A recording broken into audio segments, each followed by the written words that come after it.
오늘은 오래간만에 우리가 예배 시간에 공관복음에 있는 말씀을 잠시 좀 나누도록 하겠습니다. 누가복음 22장의 처음 시작은 예수님이 마지막 돌아가시기 전에 마지막 밤을 12 제자들과 함께 시간을 가지는 모습을 기록해 주고 있습니다. 우리들이 잘 아는 대로 예수님께서 그 성만찬이라는 참으로 귀한 예배의 모범을 우리들에게 보여주시고, 이것을 예배할 때마다 주님과 더 가까이 다가가고자 하는 우리들의 열심을 기하기를 원하는 공동체의 삶 속에서 예수 그리스도의 살아 움직이시고 우리들을 위한 그분의 그 존재를 기억하기를 원한다면 항상 이것을 기념하라 라고 가르쳐 주시는 성만찬을 베푸시는 사건이 누가복음 22장 초반에 나옵니다. 그래서 떡을 떼시고 또 포도주를 나누시면서 이것은 내 살이다, 이것은 내 피다 라고 가르쳐 주시는 본문인데요. 이 본문이 제자들에게 얼마만큼 긴장감 있게 다가갔느냐를 질문을 좀 먼저 하면서 여러분들에게 설교의 서두를 시작하고 싶은데요. 누가복음 22장에 그 전반적으로 이 반전을 이루는 참 어처구니 없는 모습이 우리들에게 증거가 되어지고 있습니다. 어느 정도 좀 눈치가 있는 제자들이라면 예수님이 이런 말씀을 왜 하시는가? 또 왜 오늘은 조금 가르치심이 조금 색다르네 라는 분위기를 좀 아무리 모자라는 사람이 아니고서야 좀 분위기를 좀 알아챘을 법한데 이 제자들은 그 분위기를 알아채지를 못했어요. 제가 개인적으로 생각을 하기에는 요한복음 6장이 증거하는 바에 의하면 요한은 그렇게 증거를 합니다. 예수님께서 본격적으로 내 살을 먹고 내 피를 먹어야만 된다라는 복음 중의 복음을 본격적으로 예수님이 설파하실 때 예수님을 따르는 수많은 제자들이 그 순간에 다 예수님을 떠났다라고 요한은 분명히 기록해 주고 있고요. 그 순간에 예수님이 베드로를 비롯한 몇몇 제자들에게 너희도 가려느냐라는 질문을 하시는 것을 요한은 6장에 우리들에게 증거해 주고 있습니다. 그때 베드로가 자기의 친한 친구들을 대표해서 살아계시는 주께서 우리들과 함께 하시는데 영원한 생명이 우리들에게 있는데 우리가 누구한테 가겠습니까? 라고 고백을 하고 그 순간부터는 예수의 이 학당 공동체, 예수의 공동체는 12명으로 줄어든 것을 요한은 기록해 주고 있습니다. 그때의 과거의 기억을 제자들이 좀 한다면 예수님께서 갑자기 얘들아 이 6월절 이 무교절을 우리가 함께 좀 지냈으면 좋겠는데 어느 집에 가면 방을 하나 우리들에게 내줄 거야. 그 방에다가 밥 먹을 세팅을 좀 해줄 수 있겠니? 라고 좀 뭔가 예수님이 좀 범상치 않은 부탁을 제자들에게 했거든요. 그때부터 제자들은 좀 뭔가를 좀 눈치를 챘어야 되는데 소위 말해서 마가의 다락방이라고 많은 사람들이 추측하는 그 방을 빌려서 예수님께서 제자들과 12명과 함께 마지막 성만찬을 하는 것을 이들은 전혀 눈치를 채지 못한 것 같습니다. 왜냐하면 바로 누가는 그 예수님의 이 성만찬의 나눔이 있은 다음에 곧바로 누가 더 크냐? 누가 더 크냐? 우리가 성공하면 예수님이 좀 의미심장한 말씀을 더 하시는 것 같은데 한쪽으로만 생각을 한 거죠. 자기네들이 원했던 부분만, 원하는 방향만 생각을 해왔던 것이죠. 그러니까 그네들은 아침에 일어나면서 밤에 잘 때까지 예수님의 동선을 그대로 읽으면서 예수님 중심을 바라보지 못했고 그네들의 3년은 마치 헛우물을 파는 양 아침에 일어나면 곧바로 자기네들 중심의 사고로 예수님의 동선을 아마 봐왔던 것 같습니다.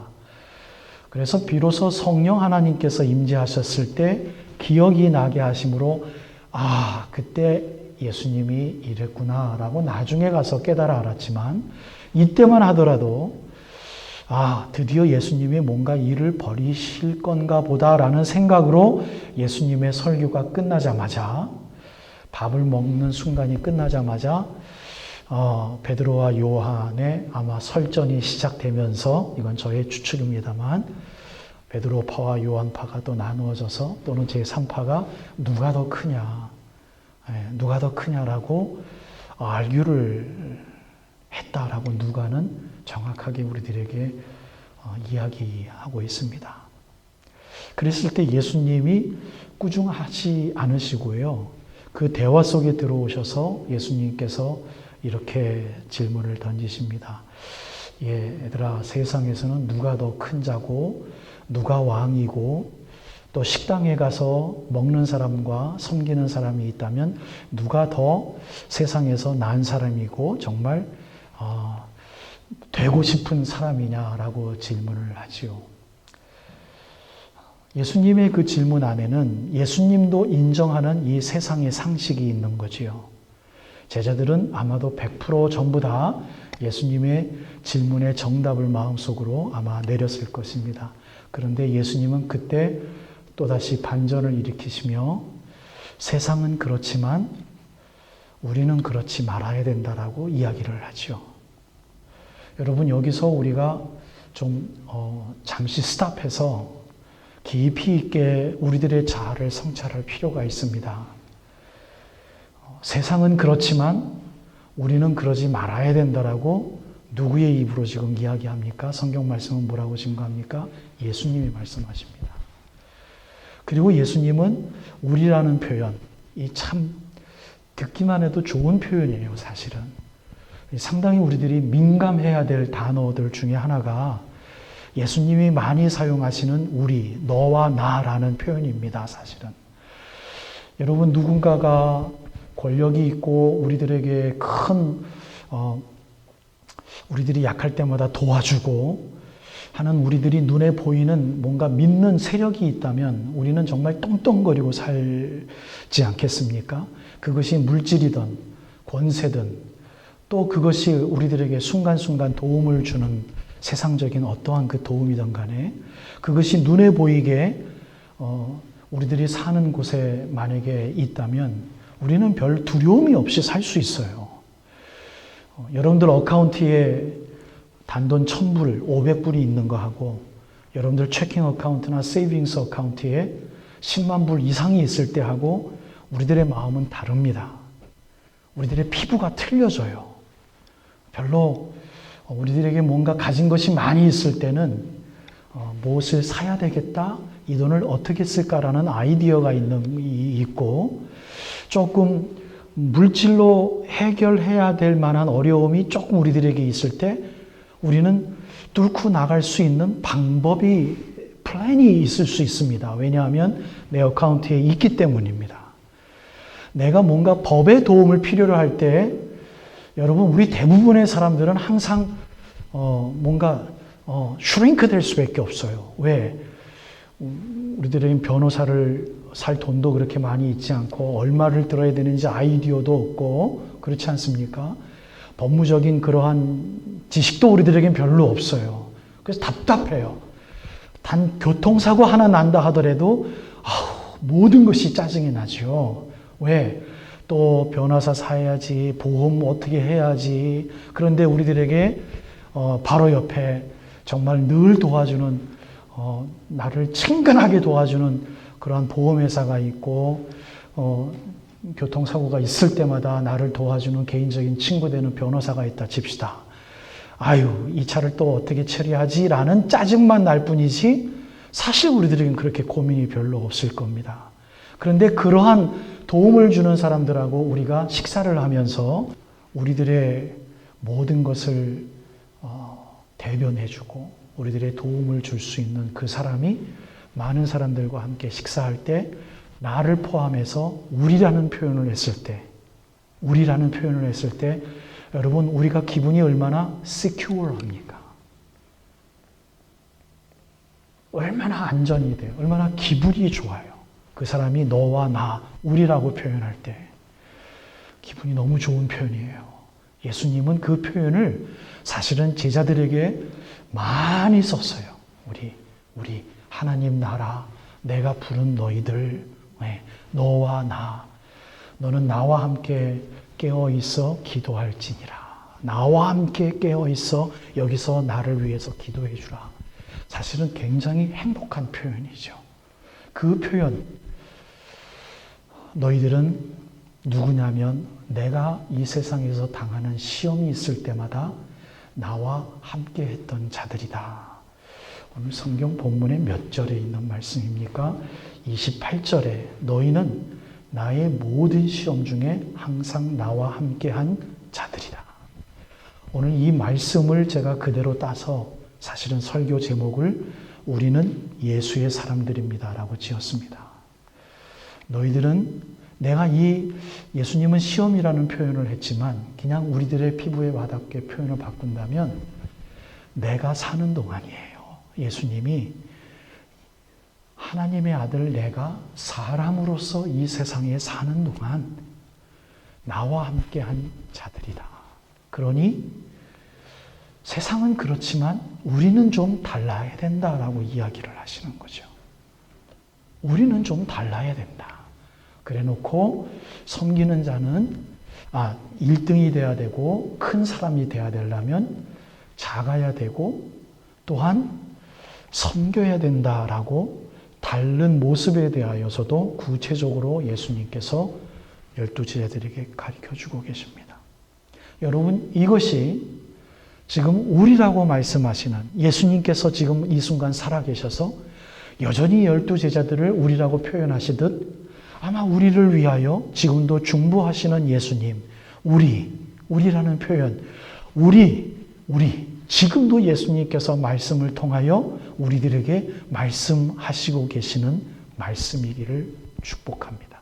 여러분 그 음성을 지금 이 시간 하나님 나 주님의 음성 듣고 싶어요. 나 주님과 대화 나누고 싶어요 라고 우리가 얼마나 많이 기도합니까? 그런데 주님은 24시간 우리들에게 말씀하시지요. 그 말씀하시는 것 중에 하나라고 믿으시고 오늘 우리는 예수의 사람들이구나. 우리가 달라야 되는구나. 우리가 어떻게 해요? 남들을 섬겨야 되는구나. 우리가 어떻게 해요? 예수님처럼 나도 남들에게 종노릇 해야 되는구나. 나도 다른 사람의 발을 씻어줘야 되는구나. 이거를 우리가 예수님의 말씀으로, 예수님의 음성으로 지금 이 시간 좀 들었으면 좋겠습니다. 아멘. 이것이 예수님께서 우리들에게 늘 하시고자 하는 말씀인데 우리들의 이 듣고자 하는 listening의 포커스는 여기에 있지 않기 때문에 우리들이 예수님의 이 말씀을 늘 들으면서도 누가 더 크냐라고 아마 성경 말씀을 해석하기를 위하여 엉뚱하게 하나님의 말씀을 계속해서 읽고 있는지도 모르겠습니다. 그러니 말씀이 은혜가 되어지질 않죠. 내 것이 없지요. 평생 동안 말씀을 대하는데도 누가 더 크냐 세상의 잣대로 하나님 말씀을 보려 하니 하나님 말씀은 우리들에게 들리지 않는 거죠. 하나님 말씀은 무미건조하게 상식적으로 우리들 마음속에 그냥 떠다니고 있는 것뿐이죠. 여러분, 우리가 예수의 사람임을 깨닫는다면 제가 오늘 이렇게 설교해 드릴 테니 여러분들에게 이 짧은 설교가 귀한 깨달음의 시간과 또 다른 헌신과 결단과 위로를 받으시는 시간 되어지기를 축복합니다. 여러분 이 시간 한번 제 질문에 여러분들 따라와 보시기를 바랍니다. 누가 Who are you? 라고 만약에 묻는다면 여러분들을 어떻게 묘사하시겠습니까? 그것을 이렇게 제가 질문을 다시 성경적으로 설교 시간이니까 바꾸어서 한번 드려볼게요. 모세가 수십 번이나 하나님 나는 당신의 일을 못합니다라고 계속해서 거절할 때 그 중에 하나가 이런 질문이었어요. 하나님에게. 내가 애굽 땅에 갔을 때 이런 질문을 받으면 내가 뭐라고 답하리까? 라고 모세가 하나님 앞에 물어봤죠. 그 질문이 뭐였습니까? 하나님이 누구냐고 물어보면 내가 무엇라고 대답을 할까요? 라는 그런 질문이었어요. 그랬을 때 하나님이 주저없으시 모세에게 대답했죠. 만약에 그들이 물으면 이렇게 답해라. I am what I am. 그냥 영어 문법대로 그대로 이야기를 한다면요. 그것이 히브리어를 그대로 사실은 직역한 건데요. 나는 스스로 있는 자다라고 한국 번역은 멋있게 문학적으로 번역했는데요. 오히려 더 먼 것 같아요. 그냥 영어 그대로, 히브리 원어 그대로 나는 뭐예요? 나다라예요. 나는 나다. 나는 나다. 거기에 what I am 이라는 것은 내가 지금 생각하고 있는 거, 내가 그동안 해온 일을 뜻하는 거예요. 내가 지금 말하고 있고 나를 통하여서 나를 잘 아는 사람이 나를 생각한다면 내가 그동안 그를 위하여 무슨 일을 해왔는지, 또는 좀 관계가 멀다면 그 사람에 대해서 그 사람의 족보를 알고 있는 그대로 누구누구 그러면 우리가 생각할 수 있지 않겠습니까? 그렇죠? 만약에 여러분들이 저의 개인적인 기질이나 또 개인적인 공부의 습관이나 어느 학교에서 신학을 했고 이런 것을 다 안다면 당신 교회 목사님은 어떤 분이야? 라고 만약에 묻는다면 뭐라고 대답을 하시겠습니까? 박하신 목사가 어떤 사람이지? 라고 말문이 막힌다면, 아는 것이 없다면 참 저는 섭섭하겠죠. 그렇죠? 아니면 제가 잘못했거나. 근데 모세는 하나님이 나는 나다라고 이야기하라 라고 얘기를 했을 때 모세는 너무 잘 아는 거죠. 더 이상 질문을 하질 않았어요. 하나님에 대해서 너무나 잘 알고 있는 거죠. 여러분, 만약에 누군가가 당신은 누구입니까? 라고 이야기를 한다면 제3자가 여러분들을 표현해 주는 것 대신 여러분들이 스스로를 누구에게 이야기해 줄 때 뭐라고 대답을 하시겠습니까? 아무 아이디어가 없다면 여러분들은 오늘 이후로 좀 공부를 해야 될 것 같아요. 여러분들 스스로에 대해서. 어떻게 여러분들 스스로를 대답하시겠습니까? 나의 강점은 무엇이고 나의 약점은 무엇이고 나는 이것을 좋아하고 나는 이것을 안 좋아하고 최소한 이런 정도는 우리 잘 할 수 있잖아요. 그렇죠? 우리가 신앙인으로서 당신은 어떤 크리스찬입니까? 라고 질문을 할 때 만약에 여러분들이 아이디어가 없다면 지금 이 시간부터 여러분들 자아성찰을 많이 하시길 바랍니다. 거기에 대해서 아이디어가 없다면 여러분들의 경건의 삶에 대해서 나는 이런 크리스찬이야 라고 이야기를 할 게 별로 없다라고 이야기를 한다면 그건 정말 문제가 있는 거예요. 나는 이런 크리스찬이야 라고 이야기를 해야 됩니다. 한국적으로 이야기를 한다면 하나 제가 여러분들에게 서제션을 드린다면 나는 감리교 신자고요 라고부터 시작하는 것 굉장히 건설적인 거죠. 나는 장로교 목사고요 라고 시작을 하는 거죠. 나는 그 안에서 신앙 고백을 고백해왔고 그러한 교회에서 신앙생활을 해왔습니다라고 고백을 하는 거거든요. 내가 속한 교파를 이야기를 한다는 건 중요한 거예요. 내가 속한 교회의 목사가 어느 신학을 공부했는지를 이야기를 하는 거거든요. 그러니 여러분들이 싫든 좋아하든 우리 교회는 장로교회의 성격을 띠고 있습니다. 왜? 제가 장로교 목사이기 때문입니다. 그런 것에서부터 시작을 해서 나는 기도를 별로 하지 않는 엉터리 성도야 라고 이야기를 할 수 있어야죠.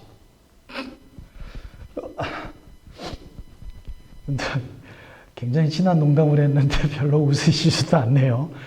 오케이, 좋아요. 예, 무슨 생각을 하며 설교를 듣는지 모르겠습니다. 예, 나는 성경 말씀을 그렇게 별로 읽지 아니하는 엉터리 집사인 것 같아 라고 이야기를 할 수 있어야죠. 그렇죠? 그런 것을 포함해서 나는 일주일에 한 번 정도는 유튜브에 들어가서 성경 공부를 하는 사람이야.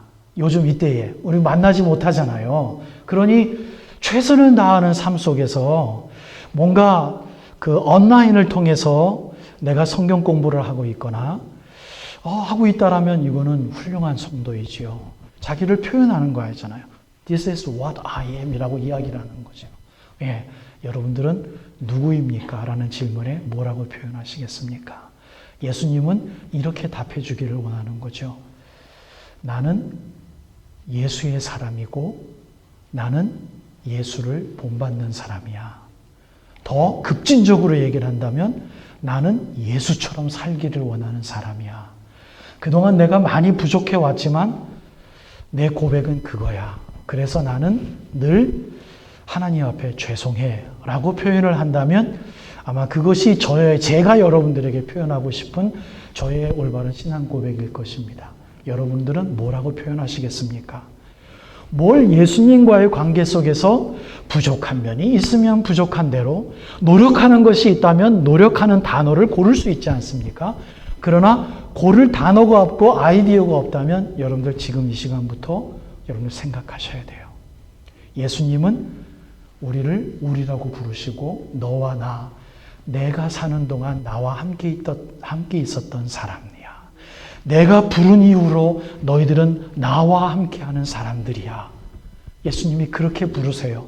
설령 지금 제자들처럼 바로 어저께까지 아니 예배 전까지 누가 더 크냐라는 세상적인 상식으로 살다가 지금 예배를 드리나 하니 있더라도 예수님께서는 신실한 사랑으로 다 없다 하시며 지금 예배 드리는 자들답게 살기를 원하는 소망이 있으신 분으로 너희들 나와 함께 했었던 사람들이잖아. 그러니 이제부터는 우리는 좀 달라야 돼 라고 말씀하시는 예배의 초청을 받은 자들, 죄인들이잖아요. 부족한 사람들이잖아요.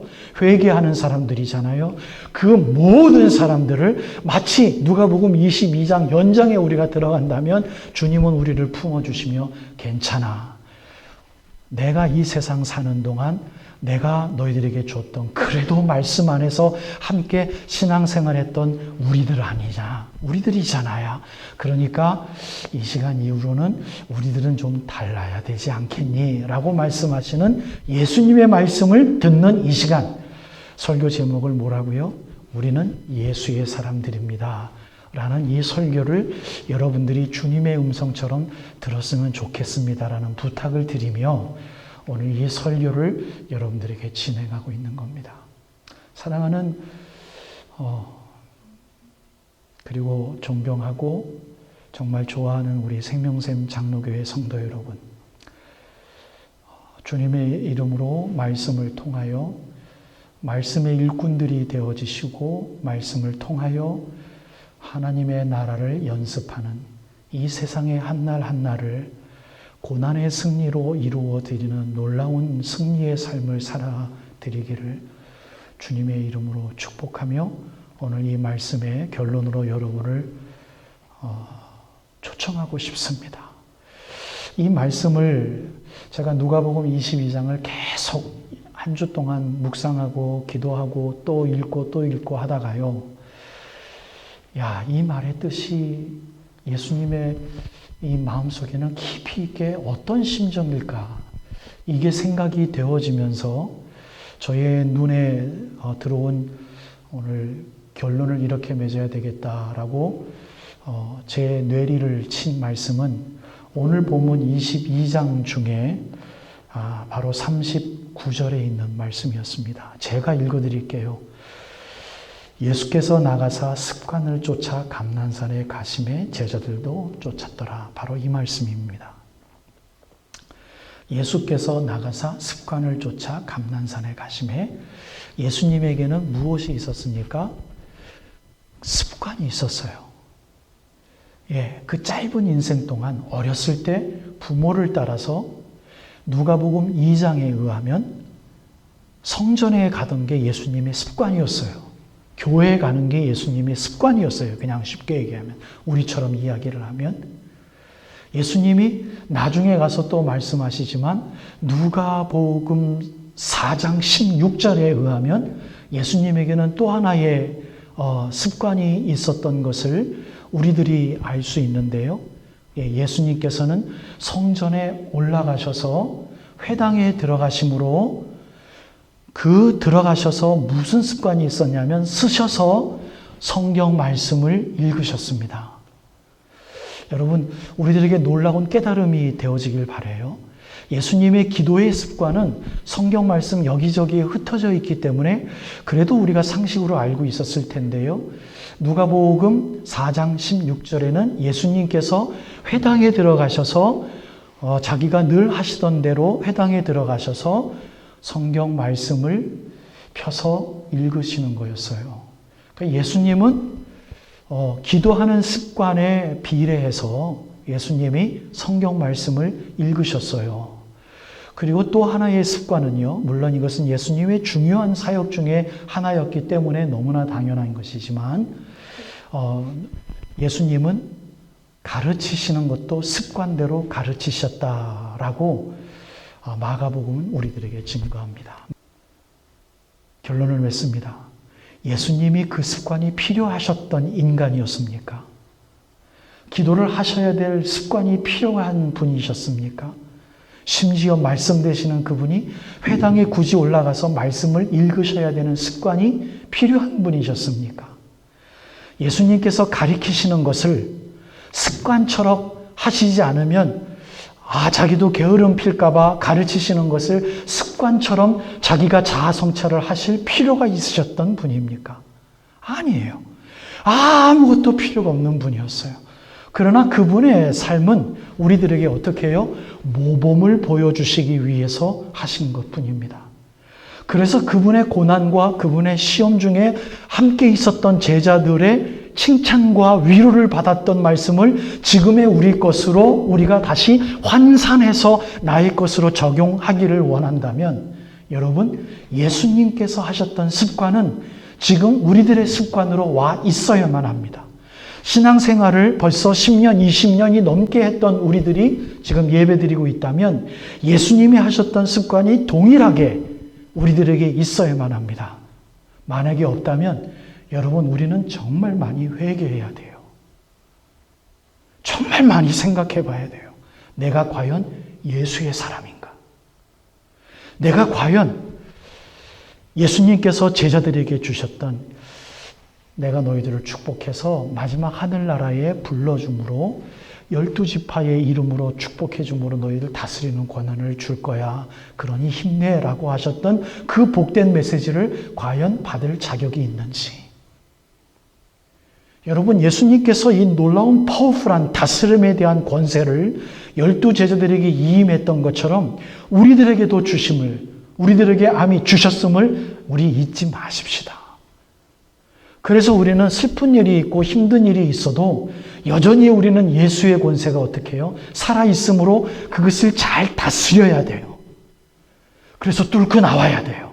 그 힘을 이미 우리들에게 말씀으로 주신 줄 우리가 모두가 믿고 예수님이 그거 뚫고 나온 것처럼 우리가 지금 하루하루 승리의 삶을 살아야만 합니다. 사랑하는 여러분, 우리는 예수의 사람들입니다. 그렇기 때문에 예수님이 하셨던 모든 것들을 그분이 예수님이니까 신이시니까 그렇지 그걸 우리가 어떻게 해? 라고 한다면 만약에 우리가 그렇게 이야기하는 누군가와 함께 있다면 그곳에서 우리는 빨리 탈피해야 되고 우리가 그 말을 함으로 나 자신을 자꾸 디펜드를 한다면 여러분 우리는 예수의 사람으로 성숙해질 수 없어요. 예수님이 하셨기 때문에 몸소 체휼하셨기 때문에 우리는 고난받을 수 있고 우리는 죽을 수 있고 예수님이 하셨기 때문에 우리는 부활할 수 있습니다. 아멘.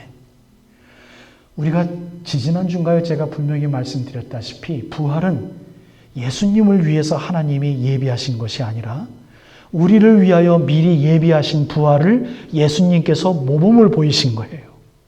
놀라운 우리들을 위한 복된 선포입니다. 예수님이 부활도 모범을 보이셨으니 그 죽는 것까지 예수님이 그걸 보이신 거예요. 왜? 부활하기 위하여 죽어야 되잖아요. 죽지 않으시고 부활을 선포하시면 우리들에게 언페어한 복음의 말씀인데 그분이 직접 다 체휼하시고 배고프고 자존심 상하고 신으로서 이 땅에 오시는 그 자체가 충분하지만 그것도 부족하여 우리들에게 모범을 보이시기 위하여 생활고를 겪으시며 생활 속에서 자존심은 자존심 다 찢기시며 심지어 죽기까지 하시며 그 다음에 부활하신 예수님. 우리는 예수의 사람들입니다. 그 길을 가고 있습니다. 여러분 힘내십시다. 팬데믹을 당하여 우리가 하던 대로 교회의 삶을 우리가 지금 하지 못하고 있습니다. 우리가 하던 대로는 예수님께서 하셨던 것처럼 좋은 습관처럼 교회에 모였던 습관 우리가 하지 못하고 있습니다. 예수님의 가르침이 뭘까요? 기도하라고.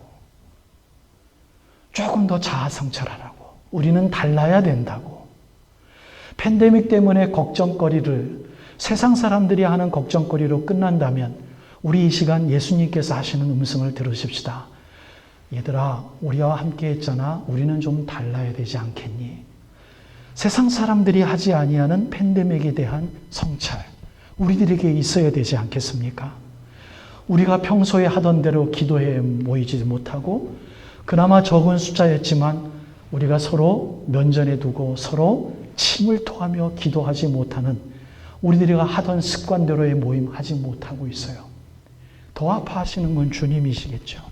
우리가 그 아픔이 없다면 모이지 않고 그냥 교회가 돌아가네? 여러분, 그러니 그걸 준비하자라는 식의 엄청난 설득력 있는 듯한 감언이설로 또 다른 교회론을 만들고 있는 신학자들과 목사들이 있는 것 같습니다. 여러분, 아름답지 못한 것입니다. 여러분, 절대로 그러한 생각에 노출되지 마십시오. 교회는 모여야만 합니다. 그것이 우리가 습관이 되어야 합니다. 다시 우리가 찾아야만 합니다. 교회가 모이지 않는다면 여러분, 우리들의 교제는 있을 수 없어요. 아름다운 교육은 있을 수 없어요. 다시 모여야 되고요. 다시 모여서 서로의 귀함을 인정해주고 섬겨야 되고요. 다시 모여서 내가 씀씀이로 남들이 배불러야 되고요. 여러분, 그 교회가 우리가 하던 대로 교회였다면 여러분, 그것이 우리 찾아야만 합니다. 여러분, 그거 찾기 위하여 백신 맞아가며 언제 다시 모일지 모르는 이 때를 준비할 수 있는 마지막 남은 예수의 사람들로서의 회복할 수 있는 마지막 찬스 놓치지 마십시다. 주님이 늘 여러분들에게 말씀하시는 우리들은 좀 달라야 되지 않니? 라는 말씀을 하나님 말씀 읽을 때마다 기억하셔서 그것을 부담으로 느끼지 마시고 우리들의 정체성이 맞다. 나는 예수의 레벨이야. 난 예수급이야. 라는 놀라운 자존감을 회복하셔서 늘 성숙하는데 부지런하게 다름박질하시며 그 다름박질하는 숨 호흡을 항상 가쁘게 느낄 수 있는 운동하는 자들 되어지시기를 주님의 이름으로 축복합니다.